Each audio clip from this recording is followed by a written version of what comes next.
तो अभी हम लोग पढ़ेंगे कि करंट कैरिंग लूप पे क्या होता है।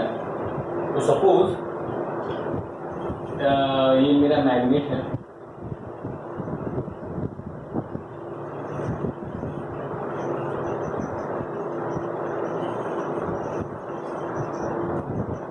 ठीक है, और ये मेरा नॉर्थ पोल है और ये मेरा साउथ पोल है, और यहाँ से यहाँ मैग्नेटिक फील्ड बी जा रहा है, मैग्नेटिक फील्ड बी जा रहा है। अब क्या होगा,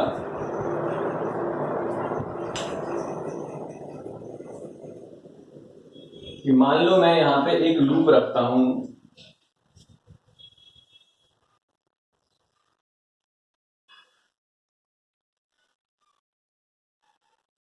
मैंने यहाँ पे एक रेक्टेंगुलर लूप रख लिया है, ठीक है, और इसमें हम करंट पास कर देंगे थोड़ा सा।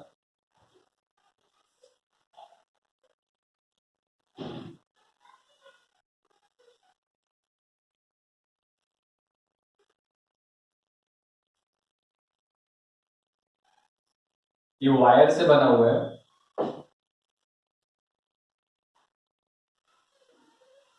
ठीक है, और ये वायर से जो बना हुआ है इसमें मान लो मैंने ऐसा वो मार दिया। तो अगर मैं तुमसे पूछूं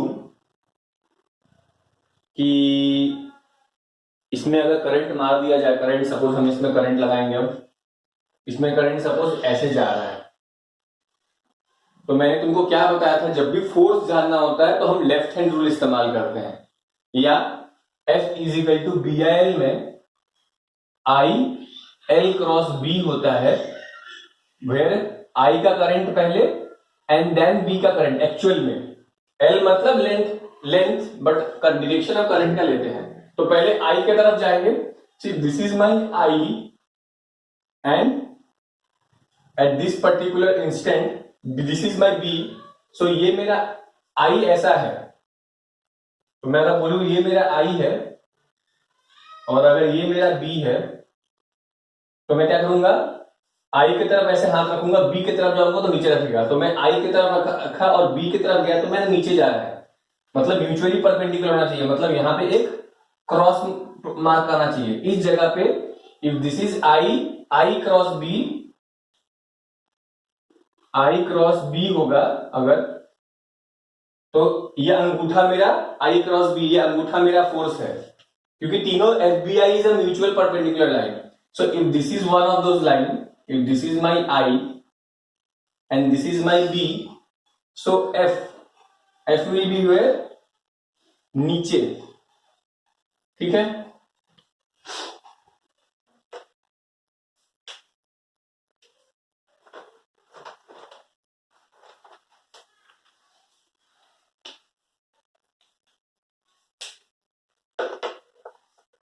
तो अगर I मेरा फोर्स नीचे लगेगा इसमें, करेक्ट, और अगर यही करंट ऐसे काला वाला से जा रही थी करंट, तो काला वाला ऐसा करंट जा रही है, यहां ऐसे होगी और यहां पे करंट ऐसा होगा और फिर यहां करंट ऐसा होगा। तो अगर मैं इस वाले बात करूं तो यहां पे मेरा I, सपोज मेरा I ऐसे आ रहा है और B वैसे का वैसा ही है, इस बार कैसा होगा, I right hand rule cross product, I cross B thumb up side में होगा, तो इसी पे फोर्स इस बार कैसा लगेगा, यहां पे फोर्स ऊपर की तरह लगेगा, ठीक है। अब अगर तुम ये जो चीज है ABCD मान लेते हैं इस पॉइंट को, मैं थोड़ा दूसरे रंग से लिखूंगा तो थोड़ा क्लैरिटी रहेगा, इससे कंफ्यूजन हो जाएगा। फोर्स तो ये मेरा फोर्स ही है, यहाँ पे मैं इसको A लिखता हूं, B लिखता हूं, C लिखता हूं और इसको D लिखता हूं, ये सब कॉर्नर पॉइंट्स की बात कर रहा हूं, ठीक है।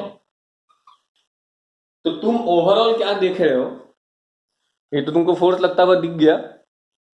मान लो तुम अब ओवरऑल तुम इस एंगल से AB के आंख तुमने AB के सामने लाया, मतलब अगर तुम AB अगर ऐसा है और तुम ऐसे फ्रंट व्यू देख रहे हो, this is your AB,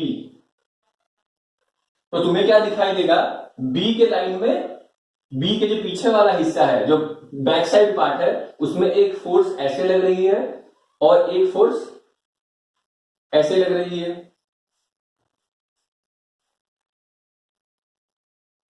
okay,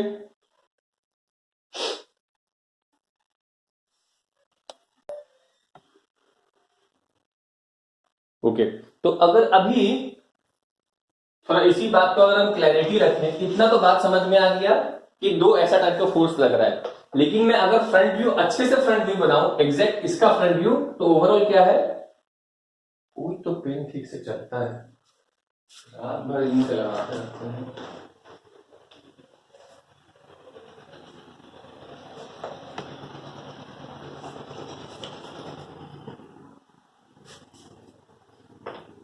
हाँ, तो अगर एग्जैक्ट फ्रंट व्यू बनाना होता तो ये दो मैग्नेट्स हैं, ये नॉर्थ पोल है, ये साउथ पोल है, ठीक है। और ये जो ए बी है वो ब्लू रंग का है, ऐसा है, कहीं टेढ़ा है थोड़ा सा, ठीक है। और मैंने ब्लैक से इस पॉइंट को ए माना है और इस पॉइंट को बी माना है, ठीक है। और वहां पे मैंने क्या दिखाया है कि एक फोर्स यहां ऐसे एफ लग रहा है और एक दूसरी फोर्स नॉर्मली एफ यहां लग रही है, ठीक है। इस डंडी पे, ए बी वाले डंडे पे मैं फोर्स का रंग थोड़ा सा ब्लैक इस्तेमाल करना चाहूंगा,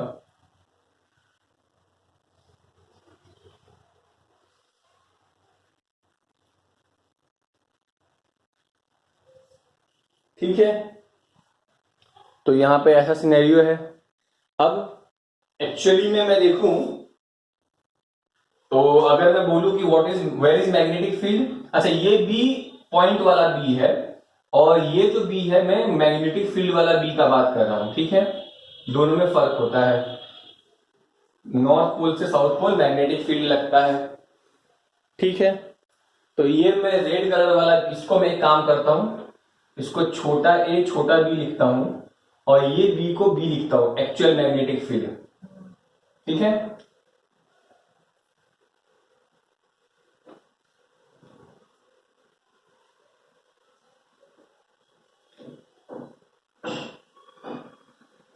तो अगर मैग्नेटिक फील्ड बी ऐसा है तो एक बात तो क्लियर हो गया कि ये जो टाइप का फोर्स होता है, जो ऐसा कपल है ये, और कपल क्या करती है, किसी भी बॉडी पे अगर कपल लगेगा तो वो रोटेट करने लगेगी। तो basically this is gonna rotate, basically this is gonna rotate, ऐसे घूमने वाला है ये, ऐसा घूमेगा क्योंकि इधर फोर्स ऐसा लग रहा है तो ये ऐसा घूमेगा। अगर मैं इस पे ऐसा फोर्स और ऐसा फोर्स लगाऊं ऊपर की तरफ तो ये क्या हो जाएगा, ऐसा फोर्स लगेगा तो गोल गोल घूमेगा। और any force which result into what, circular motion, that force is called torque, and torque is what, force into perpendicular distance। अब यहां पे वो perpendicular distance क्या है, so basically perpendicular distance between two forces। तो यहां पे अगर ये दो मेरा फोर्सेस है तो इसका थोड़ा एक्सटेंशन कर दिया जाए, तुम चाहो तो इधर से भी कर सकते हो, जैसे मैं अगर इसका एक्सटेंशन करूं तो क्या हो जाएगा, ये फोर्स ऐसे ही लग रहा था, आप ऐसे लंबा सोच सकते हो कि ये मेरा पूरा line of action of force, ये मेरा line of action of force, तो ये मेरा परपेंडिकुलर डिस्टेंस हो गया। ये दो फोर्स के बीच का डिस्टेंस है, ये डॉटेड लाइन मेरा दो फोर्स के बीच का परपेंडिकुलर डिस्टेंस है। इसको थोड़ा गाढ़ा बनाया जाए, ठीक है। This is my perpendicular distance, this is my perpendicular distance. So at any moment अगर मैं बोलूं कि let at any instant this coil is making an angle theta with the magnetic field, जैसे ये अभी यहां पे है, ये अभी ये वाली चीज अगर यहां है ऐसे, तो अभी ये एंगल कितना है, ये वाली जो एंगल है, ये वायर अभी बी से एंगल कितना बना रही है, थीटा एंगल बना लिया। अगर मैं ये मान लूं, एक्चुअली में जहां तक मुझे याद है सरफेस एरिया होता है वो क्या होता है, between the direction of B and the normal to the plane होता है, शायद नॉर्मल टू द प्लेन। क्योंकि हमने हमेशा देखा है कि जब वेक्टर क्वांटिटी की बात हो तो एरिया वेक्टर की बात होती है। ये 2 मिनट के लिए रुक जाए। तो अगर ये मेरा एक सरफेस है तो इससे नॉर्मल जो निकलेगा, इससे जो नॉर्मल निकलता है, एक एरिया का रिप्रेजेंटेशन, एक सरफेस का रिप्रेजेंटेशन, उसके वेक्टर क्वांटिटी उसकी नॉर्मल होती है। तो यहां पे मैं अगर यहां पे ऐसा एक लाइन बनाऊं और एक ऐसा खींचूं, so this is my ds. So what is theta? Theta is angle between ds and b vector. So where is your b vector? मैंने इतने सारे b बनाए, यहां पे सपोज अगर मैंने ये ब्लैक यहीं से स्टार्ट किया है अगर, so this is my b. तो मैं एक काम करता हूं, इतने सारे रेड की जरूरत नहीं है मुझे, मैं थोड़ा कम रेड कर देता हूं,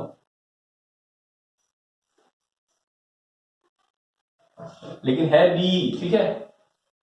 सो अगर ये मेरा बी है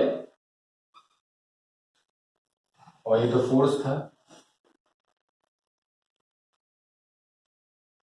तो हम क्या बोलेंगे कि बी, और ये बी है, रेड वाला बी है, और ये जो मेरा सरफेस एरिया है उसके बीच का एंगल क्या है? थीटा है। ध्यान से देखना, ये वाली एंगल थीटा है, ठीक है। अगर वो थीटा है तो मैं तुमसे पूछूंगा ये एंगल क्या है, तो मैं पूछूंगा ये वाला एंगल क्या है, ये वाला, तो तुम बोलोगे 90 माइनस थीटा, क्योंकि अगर ये परपेंडिकुलर है तो ये एंगल क्या हो जाएगी? 90 माइनस थीटा हो जाएगी। और अगर ये 90 माइनस थीटा है तो ये एंगल क्या हो जाएगा? ये 90 माइनस थीटा हो जाएगा, ऑल्टरनेट एंगल है। ऐसे वाले में ये ऐसा ऐसा हो गया ना, 90 माइनस थीटा हो जाएगा। तो शायद मुझे लगता है कि सबको समझ में आ गया है ये क्या है। मैं अच्छे से लिख दूं इसको, तो बेसिकली ये कोई पेन ही नहीं लिख रहा है यार, क्या है ये? इंक भरो। तो basically this is 90 minus theta. अब मैं तुमसे पूछना चाहूंगा, जैसे ये पॉइंट छोटा ए था, ये छोटा बी था, और सपोज इस पॉइंट को ओ मान लेते हैं हम, तो इन ट्राइंगल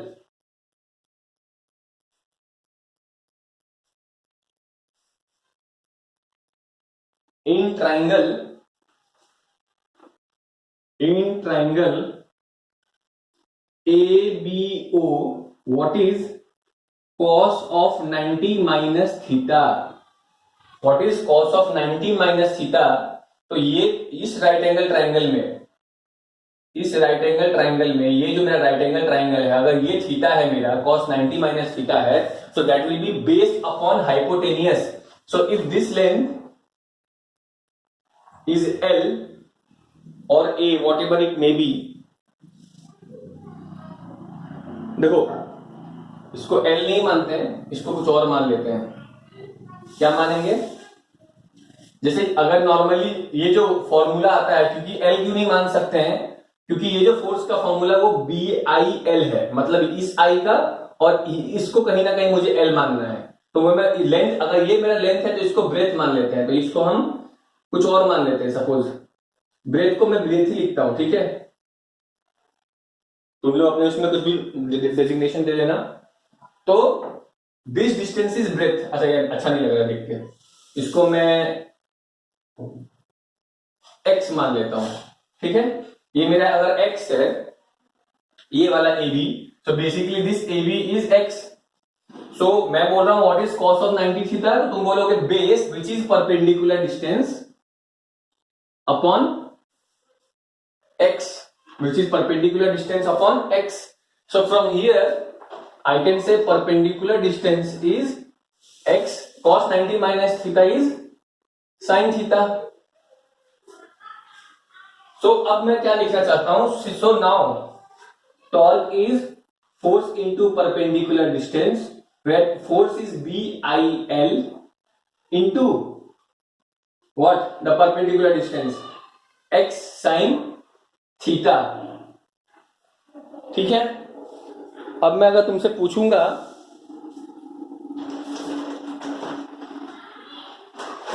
क्या पूछने वाला हूं, एक मिनट, मुझे दूसरा कलर चाहिए होगा।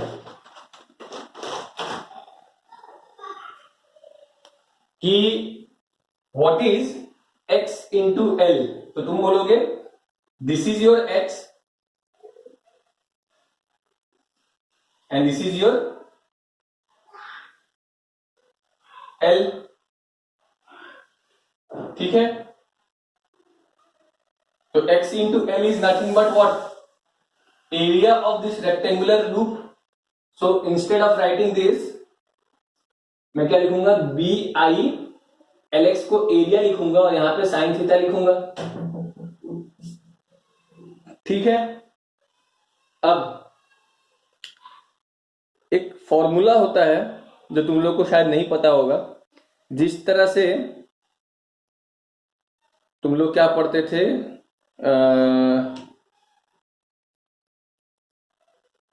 Magnetic moment. मैग्नेटिक मोमेंट क्या होता है, एक नया टर्म है, कोई जरूरी नहीं है समझना। What is magnetic moment? Magnetic moment is किसी भी लूप का मैग्नेटिक मोमेंट आई इंटू ए होता है। या तुमको फिलहाल तो मैं ये समझाऊं, क्या समझाना है मुझे, बी आई ए, ये एक्चुअल फॉर्मूला हो गया फाइनल। अगर मान लो एक लूप का ये फॉर्मूला है, इधर एन लूप्स, तो formula N B I A sine theta हो जाएगा। लेकिन ये मैग्नेटिक फॉर्मूला का फॉर्मूला होता है magnetic moment. Magnetic moment is I into A, तो क्या कभी कभी लिखा जाता है N B, instead of I A they write what, magnetic moment M. और क्योंकि तुमको मालूम है कि A cross B is A B sine theta, तो तुम्हारे पास ऐसा कुछ है तो तुम ऐसा लिख सकते हो, करेक्ट। तो तुम बेसिकली इसको कैसे लिख सकते हो, N M cross B, M cross B, यही लिखा हुआ है। लेकिन बार बार मान लो तुमको एम क्रॉस बी के फॉर्म में नहीं लिखना है, तो एक बात याद रखना, हाँ एक मिनट, इसको क्या लिख सकते हैं, एन एरिया इधर लिख लिया करो, आई क्रॉस बी भी लिख सकते हो यहीं पे। इस एम का बेसिकली जो टॉर्क का डायरेक्शन है वो करंट इनटू मैग्नेटिक फील्ड है, बिकॉज कहीं ना कहीं magnetic moment is dependent on I, I into A. तो ऐसा भी लिखा जा सकता है, क्योंकि magnetic moment is I into A, तो हम मैग्नेटिक मोमेंट का दिशा को आई मान सकते हैं। नहीं, ये वियर्ड है, आप यही देखोगे।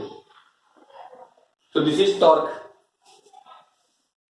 यहां पे तुम्हारा ये टॉर्क वाला कंसेप्ट खत्म होता है।